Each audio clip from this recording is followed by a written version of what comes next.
तो आज मैं आपके साथ बहुत ही सॉफ्ट, बहुत ही स्मूथ सी आइसक्रीम बनाने की रेसिपी शेयर करने लगी हूँ। किस तरीके से आप इसको बना सकते हैं। ना ही कोई बीटर मशीन की इसमें ज़रूरत होगी और ना ही इसमें कोई व्हिपिंग क्रीम की ज़रूरत होगी। बग़ैर व्हिपिंग क्रीम के और बग़ैर बीटर मशीन के आप किस तरीके से इतनी स्मूथ सॉफ्ट जो है वो आइसक्रीम घर पे बना सकते हैं। कोई इसमें आइस क्रिस्टल नहीं होंगे और ना ही ये बहुत ज़्यादा सख्त होगी। बिल्कुल सॉफ्ट सी ये वाली आइसक्रीम बनाने के लिए ये किन किन इंग्रेडिएंट्स की ज़रूरत होगी सब मैं आपके साथ शेयर करूंगी। और सबसे इम्पॉर्टेंट बात है कि सिर्फ 2 चीज़ों से आप ये बहुत ही मज़ेदार सी वैनिला आइसक्रीम जो है वो घर पे बना सकते हैं। तो बिना टाइम वेस्ट किए वीडियो स्टार्ट करते हैं। चैनल पे न्यू है तो चैनल को जल्दी से सब्सक्राइब कर दें। तो बिस्मिल्लाहिर्रहमानिर्रहीम। तो यहाँ पर मैंने 4 कप दूध लिया है। मेजरमेंट का आपने ख़ास ध्यान रखना है। अगर आपकी मेजरमेंट बिल्कुल ठीक होगी तभी आपकी वैनिला आइसक्रीम जो है वो एक परफेक्ट तरीके से तैयार होगी।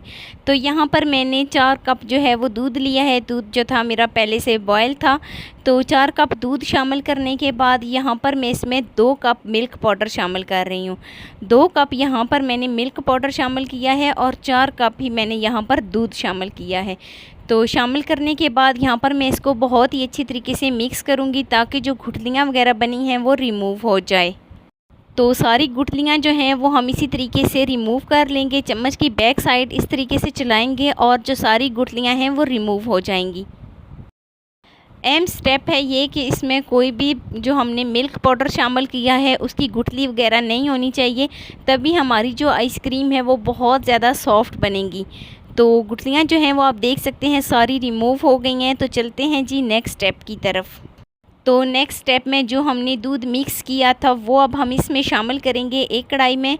तो दूध शामिल करने के बाद यहाँ पर मैं इसको बहुत ही अच्छी तरीके से मिक्स करूँगी, चम्मच चलाऊँगी ताकि जो गुठली वगैरह कोई रह गई है तो वो भी रिमूव हो जाए। तो यहाँ पर मैं इसको पकाऊंगी 15 से 20 मिनट के लिए मीडियम फ्लेम पर। मीडियम फ्लेम पर यहाँ पर मैं इसको लगातार जो है वो चम्मच हिलाते हुए पकाती जाऊँगी। अभी तो दूध तकरीबन ठीक है, इसको बॉयल नहीं आया, लेकिन जैसे ही इसको बॉयल आया तो ये उबलना शुरू हो जाएगा। तो मैं लगातार इसमें चम्मच चलाते हुए 15 से 20 मिनट इसको पकाऊंगी। तो बहुत ज़्यादा स्मूथ सॉफ्ट आइसक्रीम बनाने के लिए यहाँ पर मैं क्या करूँगी कि जो दूध मैं जिसको बॉयल कर रही हूँ उसको हल्का हल्का फेंटूँगी, साथ साथ इसमें एक झाग सी आ जाएगी और झाग ही जो है वो हमारी आइसक्रीम को बहुत ज़्यादा स्मूथ बना देगी। तो वीडियो के साथ आपने जुड़े रहना है, कोई स्टेप मिस नहीं करना। वीडियो को आपने एंड तक देखना है ताकि आप भी जब कभी बनाएं आइसक्रीम तो आपकी भी आइसक्रीम मेरे तरीके से परफेक्ट बने। तो काफ़ी हद तक जो हमारा दूध था उसको बॉयल आ गया है, आप देख सकते हैं। तो यहाँ पर मैं लगातार इसमें चम्मच जो है हिलाती रहूँगी।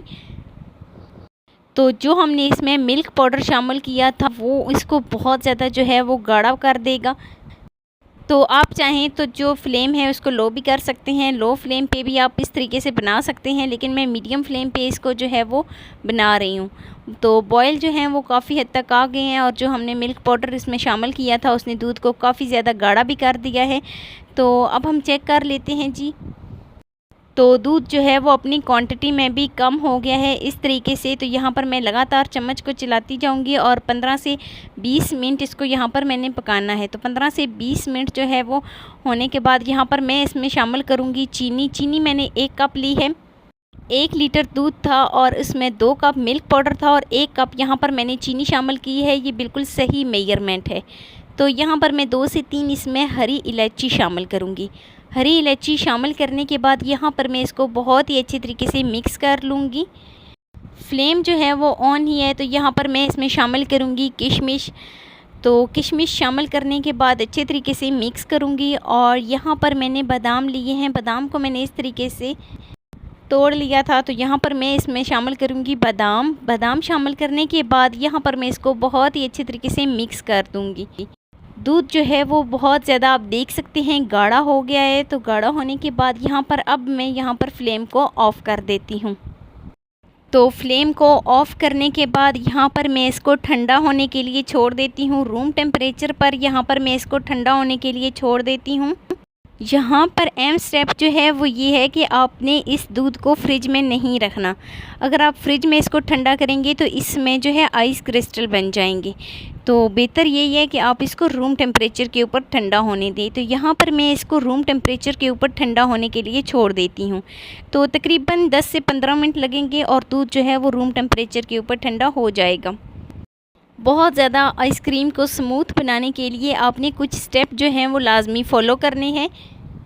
एक तो जब हम इसमें दूध शामिल करेंगे तो दूध को हमने फेंटना है ताकि वो जो है उसमें एक झाग सी आ जाए। और नेक्स्ट स्टेप जो है वो ये वाला है कि इसको हमने फ्रिज में ठंडा होने के लिए नहीं रखना। जब हम इसको चूल्हे से उतारेंगे तो हमने इसको रूम टेम्परेचर के ऊपर ठंडा होने के लिए छोड़ देना है। तो काफ़ी हद तक दूध जो है वो ठंडा हो गया है। तो यहाँ पर मैंने एक बॉल लिया है जिसका ढक्कन हो, जिसका थोड़ा सा टाइट जो है वो ढक्कन हो, जिसमें बाहर की हवा जो है वो ना दाखिल हो सके। तो उस बर्तन में यहाँ पर मैं इसको डाल दूँगी। तो सारे दूध को मैं बिल्कुल इसी तरीके से यहाँ पर शामिल कर दूँगी। और यहाँ पर मैंने व्हिपिंग क्रीम का भी इस्तेमाल नहीं किया, कोई मैंने बीटर मशीन का इस्तेमाल नहीं किया। तो अगर आपके पास भी बीटर मशीन नहीं है या फिर आपके पास व्हिपिंग क्रीम नहीं है तो आप मेरे तरीके से आइसक्रीम बनाकर चेक करें। तो यहाँ पर अब मैं इसको कवर कर दूँगी और कवर करने के बाद यहाँ पर मैं ओवरनाइट के लिए इसको फ्रिज में रख दूँगी। तो आप इसको 10 दिन भी इस्तेमाल करेंगे ना तो इसमें कोई आइस क्रिस्टल नहीं होगा। लेकिन उसमें शर्त ये है कि जब भी आप जो है वो रखें, फ्रिज में रखें तो आप उसको कवर करके रखें। ऐसा उसके ऊपर ढक्कन दें जिसके ऊपर कोई हवा जो है जिसके अंदर दाखिल ना हो। तो यहाँ पर ओवरनाइट जो है हमने इसको फ्रिज में रखा है। तो अब यहाँ पर मैं आपको इसकी फ़ाइनल लुक दिखाती हूँ। बहुत ही मज़ेदार सी हमारी आइसक्रीम जो है वो बन गई है। तो यहाँ पर इसको निकालने के लिए मैंने यहाँ पर एक बर्तन लिया है, उसमें मैंने इस तरीके से पानी डाला है। तो पानी डालने के बाद यहाँ पर मैं इसका नीचे वाला हिस्सा इस तरीके से पानी में रखूँगी और पानी में रखने के बाद ये इस तरीके से कुछ इस शेप में आ जाएगा।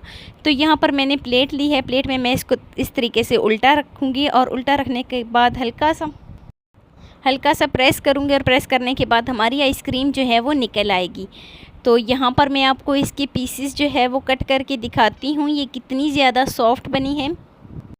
अगर ये बर्फ़ बनी हुई हो या इसमें आइस क्रिस्टल हो तो देखें इतनी ज़्यादा बर्फ़ बनी हुई जो चीज़ होती है उसमें इतनी आसानी के साथ छुरी जब हम इस तरीके से चलाते हैं तो उसको चलाना बहुत ज़्यादा मुश्किल हो जाता है। लेकिन आप देख सकते हैं मैंने ऊपर छुरी रखी है और वो अंदर तक जो है इस तरीके से कट हो गई है। तो मतलब कि हमारी जो आइसक्रीम है वो बहुत ज़्यादा सॉफ्ट बनी है, कोई उसमें आइस क्रिस्टल भी नहीं है। और सिर्फ़ 15 से 20 मिनट की मेहनत के बाद हमारी आइसक्रीम जो है वो बनकर तैयार हो गई है। तो आप चेक कर लें कितनी सॉफ्ट कितनी स्मूथ सी हमारी आइसक्रीम जो है वो बनी है, बिल्कुल बाज़ार जैसी। आप एक दफ़ा बनाएं, कोई यकीन नहीं करेगा कि आपने ये वाली आइसक्रीम बाज़ार से मंगवाई है, बेकरी से मंगवाई है या फिर आपने घर पे बनाई है। आप भी इस तरीके से आइसक्रीम जो है वो ज़रूर ट्राई कीजिएगा और मुझे एक प्यारा सा खूबसूरत सा फ़ीडबैक लाजमी दीजिएगा कि आपको मेरी आज की वीडियो कैसी लगी। वीडियो आपको ज़रा सी भी अच्छी लगी हो तो लाइक कर देना। फ़र्स्ट टाइम है चैनल पे तो चैनल को लाजमी सब्सक्राइब कर देना, बेल आइकॉन को प्रेस कर देना ताकि मेरी डेली की वीडियो आप तक पहुंच सके। तो मिलते हैं नेक्स्ट वीडियो में एक नई रेसिपी के साथ। अपना बहुत सारा ख्याल रखना। अल्लाह हाफिज़।